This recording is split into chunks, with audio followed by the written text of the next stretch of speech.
Assalamualaikum warahmatullahi wabarakatuh. Apa kabar anak-anak kelas 3? Semoga sehat selalu. Sebelum pelajaran kita mulai, mari kita berdoa. A'udzubillahi minasyaitonirrajim. Bismillahirrahmanirrahim. Raditu billahi rabba wa bil islami dina wa bi muhammadin nabiyya wa rasula. Rabbi zidni ilma warzuqni fahma waj'alni min ibadikas sholihin. Amin ya rabbal alamin. Shadaqallahul azim. Anak, hari ini kita belajar pembelajaran yang ke-12, yaitu kisah keteladanan Nabi Ibrahim dan Nabi Ismail.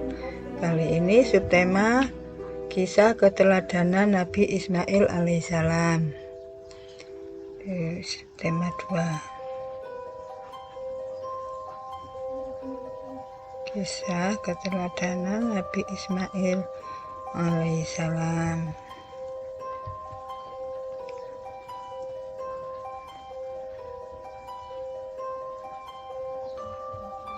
Tujuan pembelajaran: 1. Bersikap rela berkorban. 2. Menceritakan hikmah dari kisah Nabi Ismail alaihissalam.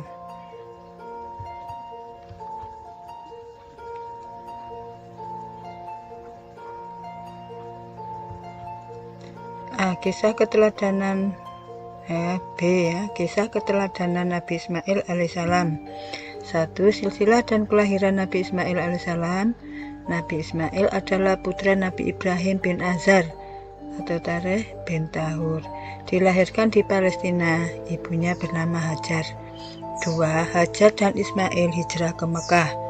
Allah mengilhamkan supaya permohonan Sami untuk menjauhkan Hajar dan Ismail darinya.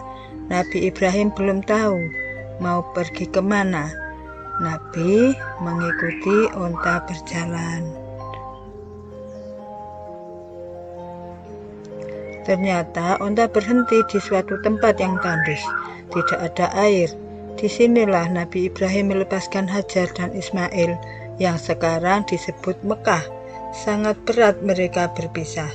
Nabi Ibrahim kembali ke Palestina. 3. Air Zam-Zam membawa kehidupan serba kecukupan. Hajar dan Ismail merasakan kegelapan malam dan teriknya matahari di tempat yang jauh dari perkampungan. Bekal yang dibawanya sudah mulai habis. Si bayi menangis kehausan. Hajar belum tahu di mana harus mendapatkan air. Hajar berlari-lari kecil dari Bukit Sofa ke Bukit Marwa, belum mendapatkan air. Kembalilah Hajar ke putra tercintanya. Dengan seizin Allah, keluarlah air di bekas jejak kaki Ismail. Hajar berkata, "Zam-Zam, Zam-Zam."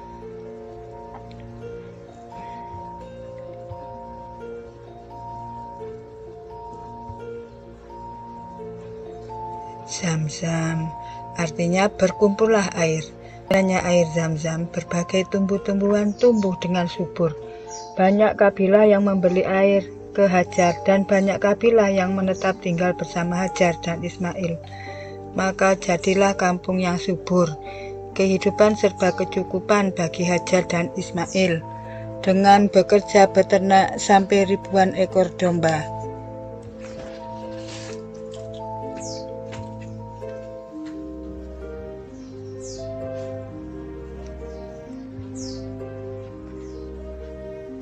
Perintah berkorban.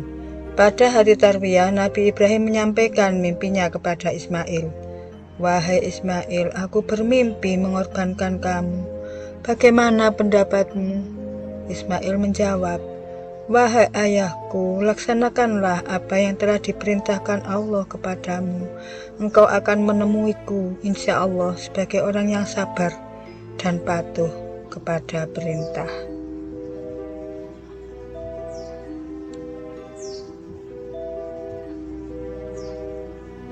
Setan berusaha untuk menggagalkan proses pengorbanan Ismail. Berbagai tipu daya disampaikan kepada Nabi Ibrahim, Ismail, dan Hajar. Karena kekompakan mereka, setan tidak berhasil. Datang malaikat membawa seekor domba sebagai ganti Ismail yang dikorbankan. Inilah asal permulaan sunnah berkorban yang dilakukan oleh umat Islam pada tiap hari raya Idul Adha di pelosok dunia.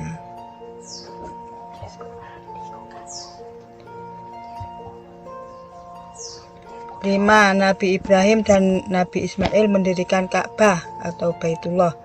Waktu Nabi Ibrahim alaihissalam di Palestina mendapatkan perintah dari Allah SWT untuk membangun Ka'bah di Mekah, menemui putranya Nabi Ismail, menyampaikan tentang perintah mendirikan Ka'bah. Maka keduanya mendirikan Ka'bah hingga selesai, dan tempat Nabi Ibrahim berdiri disebut Makom Nabi Ibrahim. Selesai membangun,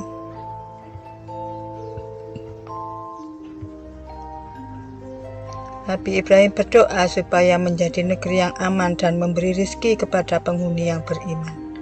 Fungsi Ka'bah, satu tempat ibadah, membersihkan dari kemusyrikan atau penyembahan selain Allah. Dua, sebagai kiblat orang sholat. Tiga, tempat tawaf atau mengelilingi Ka'bah. 6. Hikmah kisah keteladanan Nabi Ibrahim dan Ismail.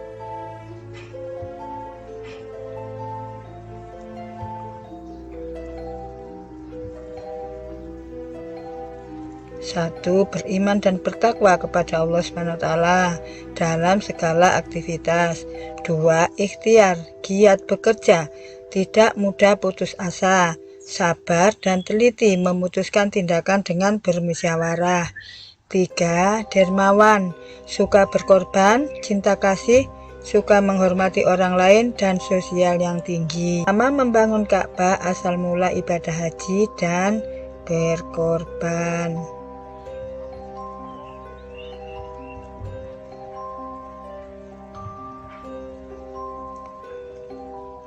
5. Bersifat sidik, amanah, tabligh, dan fatona.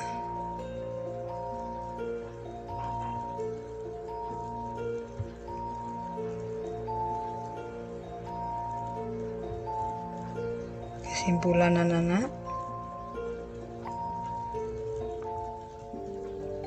1. Nabi Ismail adalah putra Nabi Ibrahim.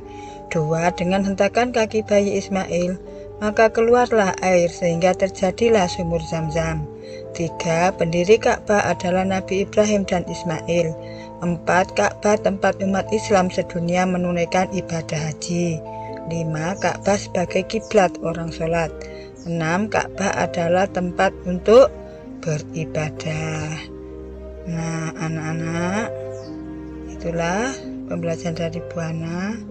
Semoga kamu mengerti dan dapat dipraktekkan dalam kehidupan sehari-hari, yaitu rela berkorban demi untuk ibadah kepada Allah. Contoh Nabi Ismail, ya. Terima kasih anak-anak. Mari kita akhiri pembelajaran ini dengan bacaan hamdalah. Alhamdulillahirabbil alamin. Jika ada salahnya itu dari Bu Hana sendiri, jika ada betulnya itu dari Allah SWT. Sampai di sini dulu, semoga bermanfaat. Wassalamualaikum warahmatullahi wabarakatuh.